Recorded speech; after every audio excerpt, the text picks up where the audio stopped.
so many new pieces to this IU football team. To me, that's going to set the tone on how you get ready for games on Saturday in the fall. I would put that Indiana room up against anybody else in the conference, and that's something that we typically don't even come close to saying. If you want to get total sickos committee about it, there's a position battle at long snapper too. This is the Hoosier Huddle Podcast, part of the College Huddle Podcast Network. Good afternoon and welcome to the Hoosier Huddle Podcast. I'm Sammy Jacobs. Along with me is T.J. Inman, and we are back to talk spring football and the 2025 Indiana Hoosiers. A ton of storylines going on with the football program that are kind of flying under the radar with the developments on the basketball side of things. But here we are, ready to talk spring football. Hopefully, one of the storylines that we don't talk about is the trend that teams are canceling spring games and all of that stuff. So we welcome in TJ Inman. TJ, how are you doing? Doing great. Yeah, we don't have any reason to mourn the death of the spring game at IU yet.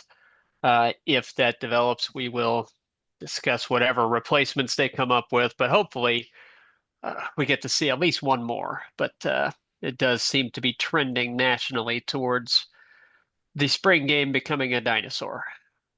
Yeah, and we'll get into that if it does come to that. But there's probably many reasons.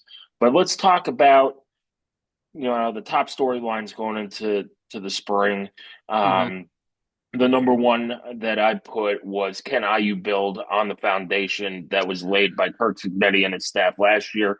Right. To catch you up, if you didn't know, Indiana went 11-2, made the college football playoff, lost to Notre Dame 27-17, but they set a program record for wins. They went 8-1 in the Big Ten. Then you beat Michigan, and you just missed out on a berth into the Big Ten title game. So that's the foundation that Curt Cignetti and his staff laid last year.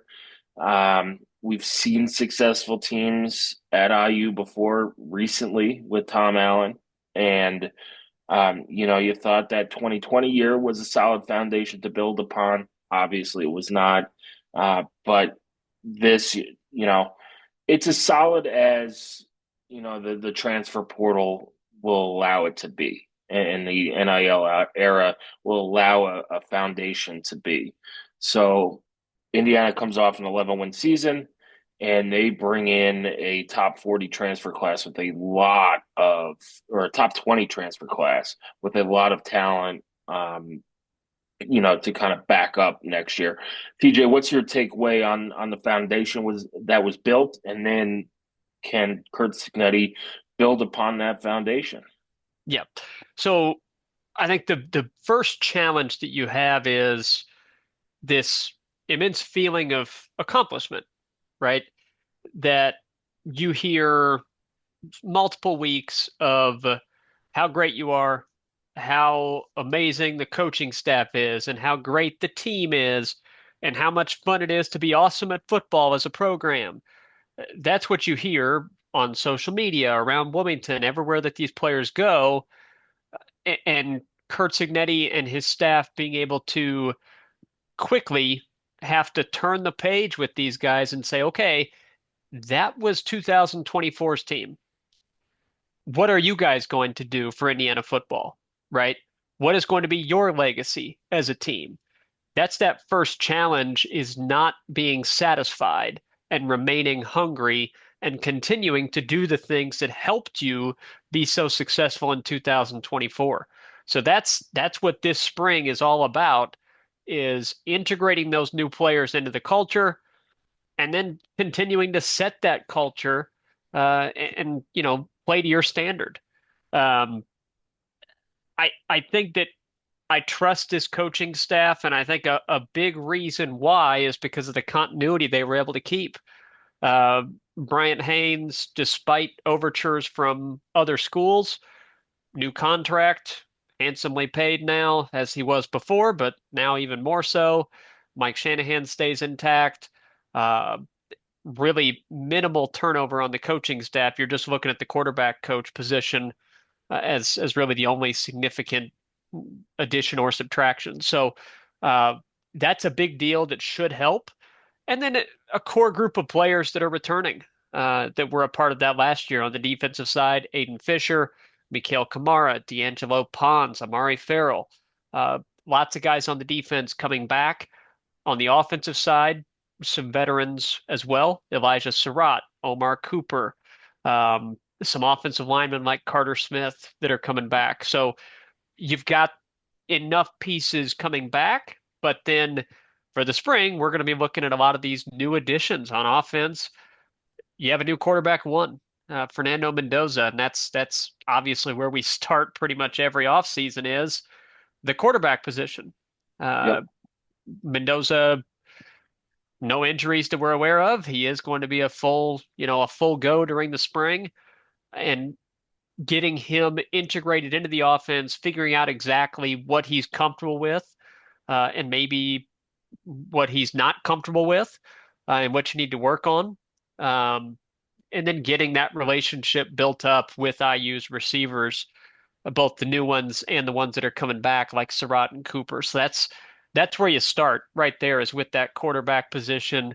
Um, Not only Mendoza, but Grant Wilson, uh, likely your backup. Um, Alberto Mendoza, Fernando's younger brother, developing him. Tyler Cherry's out, uh, unavailable due to his surgery. So, um, developing that depth at quarterback just in case something happens.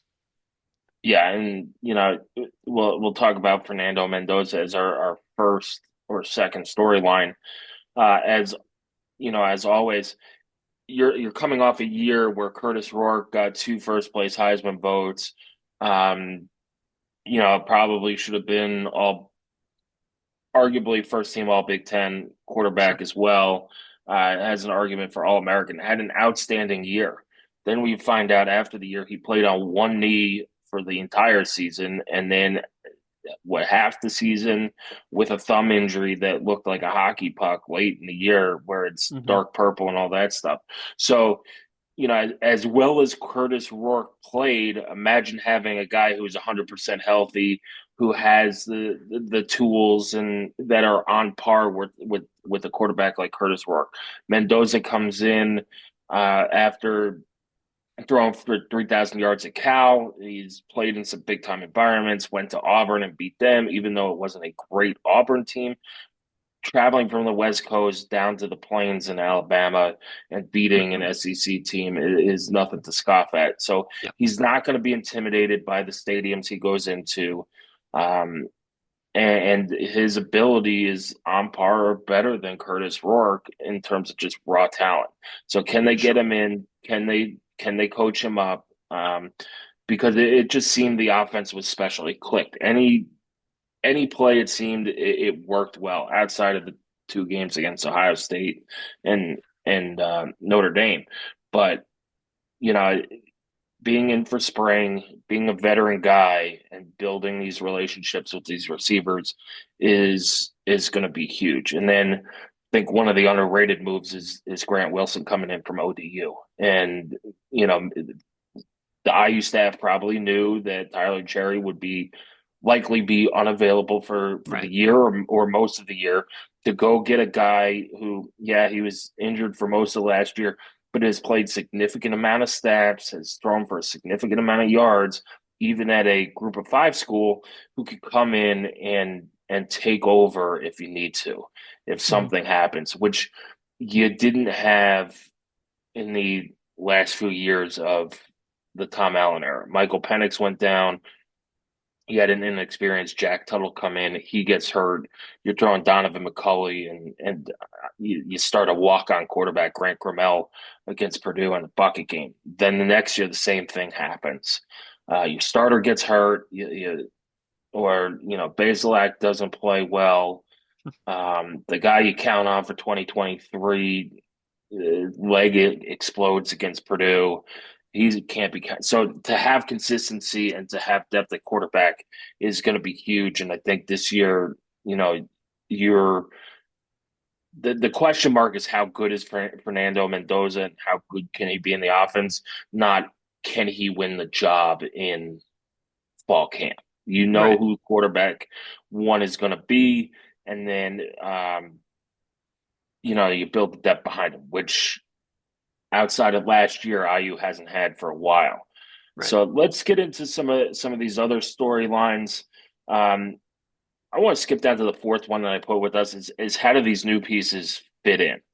And one of the interesting is that you have some new old pieces with Khalil Benson, Yeah. Lou Moore. You can count EJ Williams if you want to as a Right. new old piece. Right. These guys left the program and then decided to come back when they saw what was happening in Indiana. How are they accepted back into the locker room? I don't think Curt Hmm. Cignetti and the staff would accept them if the locker room was if they were bad locker room influences.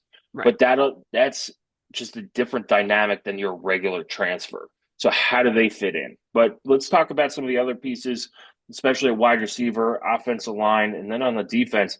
How how can they fit in just as well as they fit in last year? Yeah. So offensive line, we'll start there. Khalil Benson, Zen Mikulski, Pat Coogan. Coogan, well, the one thing that all three have in common, they're coming from high major programs, particularly Mikulski and Coogan, two of the best programs in the country. Um, Pat Coogan in particular, coming from Notre Dame, which is obviously that offensive line is, a strength for them on a constant basis. And Coogan stepping in for an injured starter, played a lot for Notre Dame, and excelled. And when he entered the portal, which was late because Notre Dame made the national title game, so it was late on in the process. When he entered the portal, you were like, man, that would be really perfect for Indiana. Didn't know if you could get him, but as a kind of a testament to IU's newfound strength for NIL with football, Pat Coogan is a get. And he comes in, so you've got those three additions, plus Drew Evans coming back from injury, that not going to be available for the spring, but um, you've got kind of an interesting puzzle piece, a good one to have, but where exactly do those pieces fall in place? Pat Coogan is going to play center. Carter Smith is going to start at left tackle. Beyond that, a little bit unknown. Zen Mikulski, you would think right tackle, but maybe Benson slides to right tackle, and you move Mikulski into guard. Uh, with Coogan at center, Lynch can go to left guard. He can go to right guard. Is Evans going to be healthy for the start of the year? Does he factor into that starting five, or is he a sub, swing guy that can come in and play either guard spot for you when needed? So it's a good problem to have. Plus, you've got a lot of younger guys that you like quite a bit, players like Austin Barrett, that are not ready to cede the starting right tackle position to Mikulski just because he went to Ohio State. Yep. Um, so I think that that's going to be interesting to watch. Um, on the other side of the ball on the line, new defensive linemen as well. Ratcliffe, Hosea Wheeler, guys that very well regarded coming from the group of five. Indiana's had a lot of success with players like that. Um, getting them integrated in. Uh, you mentioned wide receiver, Tyler Morris. Um, how much production can you hope to get out of him? How much does it jump up when he's playing in Indiana's system and not in Michigan's? That's the big question. You feel like the tools are there that you look for in a slot receiver. Shifty, quick, quick out of the off the line of scrimmage. Um, you like that, but the numbers really aren't there. But if you take the traits and plug them in to IU's system in a role that Indiana saw Miles Price excel in, And you say, well, there's a lot of similarities there. They both return the ball well in special teams. They're both very quick. They're veterans. A lot of similarities there. Can Tyler Morris show us glimpses during the spring of being that kind of player? Um, Yeah, so and that's going to be interesting. You mentioned EJ Williams coming back, um, and then Mekhi Jackson, also new addition from Appalachian State. That's another player hoping to make that step up from Group of Five to the Big Ten. So lots of interesting things, and maybe none more so than tight end with two new additions there as they try to figure out how to maybe not totally fill the shoes of Zach Horton, but maybe approach the tight end position a little differently to maximize the skill sets that Holden Stays and Riley Nowakowski do have. yeah, and going back to wide receiver, you look at Miles Price and Keyshawn Williams last year. They combined for Williams, yeah, that's true. over 1,000 yards and 8 touchdowns and Right. almost 80 catches. And in the they're gonna sub guys in and out, but Tyler Morris should have a more productive year. And if it's not more productive than Michigan, who played essentially without a quarterback for most of the year, Yeah. or a quarterback who could throw the ball Yeah. most of the year, it'll be disappointing or something happen. But you look It'll at tight it'll end. mean he got beat out by other guys that can make better use of that opportunity. Yeah, Because if the chance is going to be there, it's do you have enough skill to take advantage of it?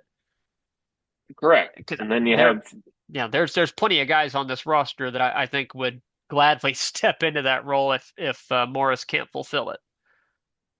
Yeah, it's 80. There are 80. If you're talking about that position, there are at least 75 to 80 touches available, and what you do with them and how many you get is going to be determined on how productive, like you said, how productive you are and what you do in practice and things, and if you earn it.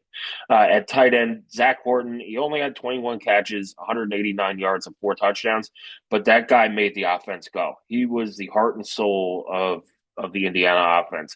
When you needed a big block or to put somebody down, a linebacker, defensive back, even defensive lineman, sometimes he would do it.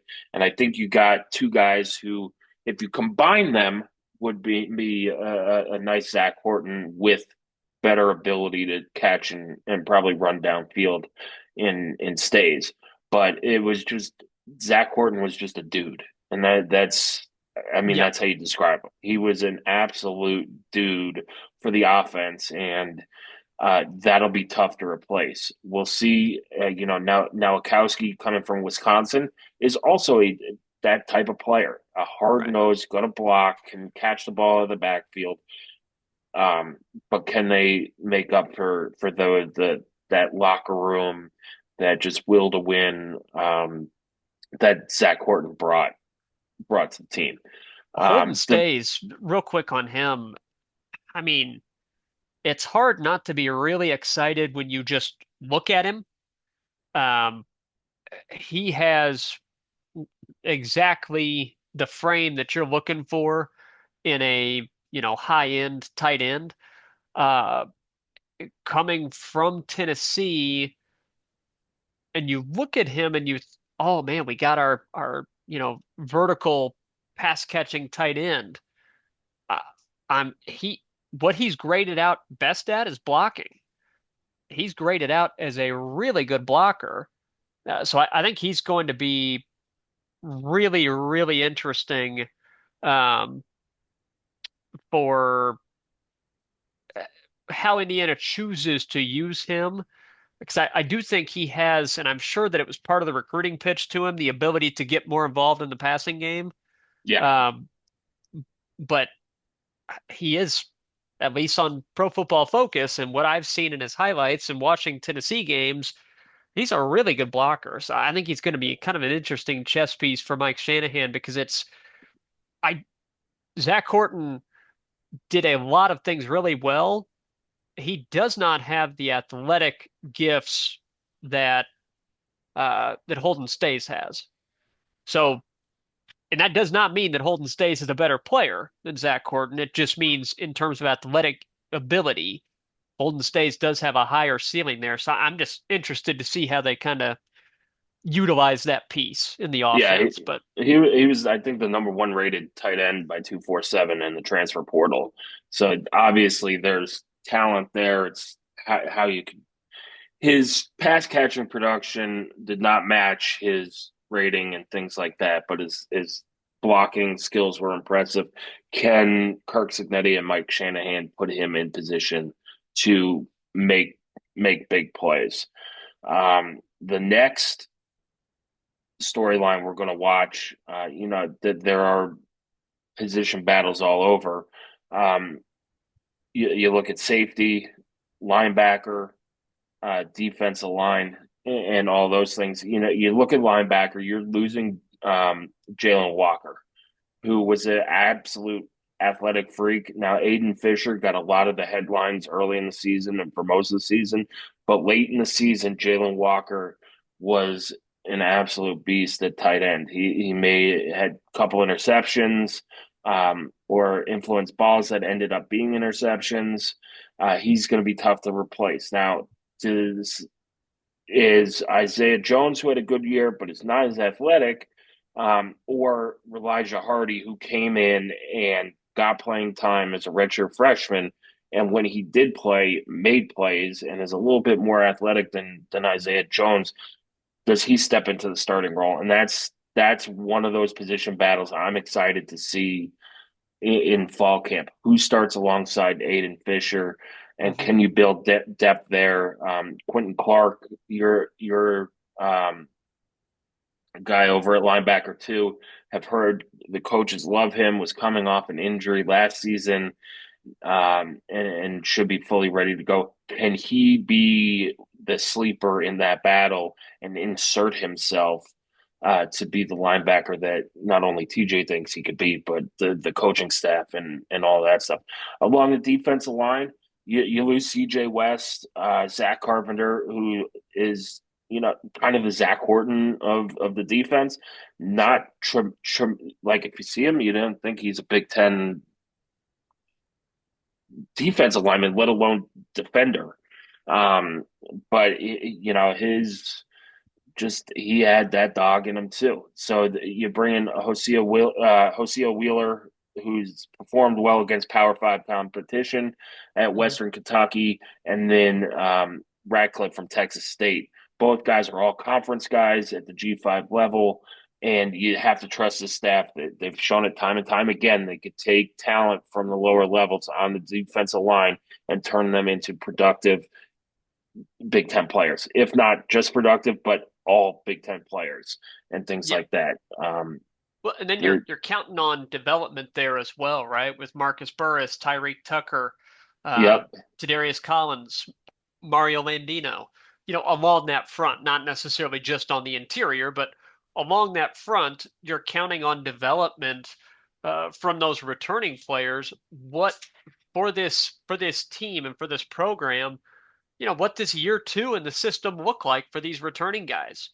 Um, you know, is there a big jump in development for some of these players? I think you definitely could see that, particularly in guys that have been able or that will be able to get a full off season, which, relatively speaking, Indiana's pretty healthy as they head into as spring. As far as as we far as we know, know, yeah, yeah, as far as we know, they exited the year, beat up, but nothing real major on those lines of scrimmage outside of the known injuries with guys like Tyver Cherry, Evans, um, EJ Williams coming back. He wanted to get healthy. Hopefully, he can stay healthy, but not a lot of known injuries. So that should allow for a lot of development for these returning players. And that's a big piece of the puzzle. yeah, and that goes back to storyline one is how do you build on this foundation? Yeah. And we've seen the development that they can develop players. Look at Mike Kadick. In 1 year he went from a liability on the offensive line to one of the best centers in the Big Ten. And now you have 2 years and some of the younger guys. Can they develop these younger guys? Landino played a lot last year. Tyree Tucker played a lot in spots. Marcus Burris played a lot. Did if Darius Collins can be healthy, you know, he was on the injury report a lot last year. But when he played, he had that pick six against. We probably could have had a pick six against Western Illinois, but Not me. I couldn't run that far. well, it was from like the 4 yard line, TJ. That's true. His was short. I could do that much. Yeah, we get to like the 40, I might have to lateral it to you. Yeah, we got and get the oxygen tanks ready on the That's sideline. true. They do have Um, that. Yeah. but yeah, it's how do these young guys develop? We saw Isaiah Jones got developed, but how about a guy like Caden Turner? Does he work his way back in, or is he a guy who might end up in the portal? And that's another. The final storyline is what needs are going to be still on the list when spring practice ends that you could fill with this second spring portal window. And you already saw Vinny Fiacable entered. So IU has a spot. So do they go out and get another offensive lineman? Do you go get an edge rusher? It's okay. What needs do you have exiting spring practice? And right now, it's probably edge rusher and maybe some linebacker depth. Yeah, I would agree with that. However, I do think that, there are some guys there that are coming back that might be able to fill that need and show you enough during the spring that you say, you know what? I feel good about who we have stepping in here. I Yeah, but don't I don't need to go out. So that's going to be something to watch as these guys that we currently have lower down on the depth chart in our heads, right? Um, or maybe some incoming freshmen. IU has a lot of the incoming freshmen participating in the spring. That seems unlikely, given Curt Cignetti's comments on the use of freshmen. Um, he's in short, he's not counting on them. Um, doesn't mean somebody can't surprise and become a part of the rotation, but he's not counting on it. Uh, no. but that's going to be something to watch is can these guys lower on the depth chart, can they step up um, and fill a role that you hadn't expected them to? So Yeah, that's and yeah. they'll fill all 85 scholarships. So Oh, it's, sure. Yeah. if nobody steps up to an edge rusher role, then they'll go get an edge rusher. But Yeah. then it's okay, we have this final scholarship. Let's go give a position we feel good about the top two guys. Let's go get a third guy we feel good about and build depth and go like Sure. that. All right, TJ. Spring practice starts next month. We don't have an exact date. The spring game is at April 19th at noon. You know, keeping Big Ten TBD. tradition. A nooner on TBD, probably Big Ten Network or Big Probably. Ten Plus. But very exciting time for IU football. Got a lot of storylines coming through. Next week, we'll break down the offense and talk in depth about each position, some position battles to watch, and then we'll do defense. We'll have all our position previews coming out, as well as top 5 freshmen to watch, top 5 transfers to watch, and all of those things. And as always, we will have all the news on Indiana football. If you're looking for basketball news, go somewhere else. That is not us. We cover football and football only. So keep coming back to HoosierHuddle.com. Follow us on X at Hoosier_Huddle. We're on Blue Sky as well, Facebook. And then, as always, subscribe, like, rate on wherever you get your podcasts, whether it's YouTube, Spotify, Apple Podcasts, Amazon, and whatever else the kids are using for podcasts these days that these two old farts don't know about. So enjoy the warm weather in Indianapolis, and spring ball will start before we know it.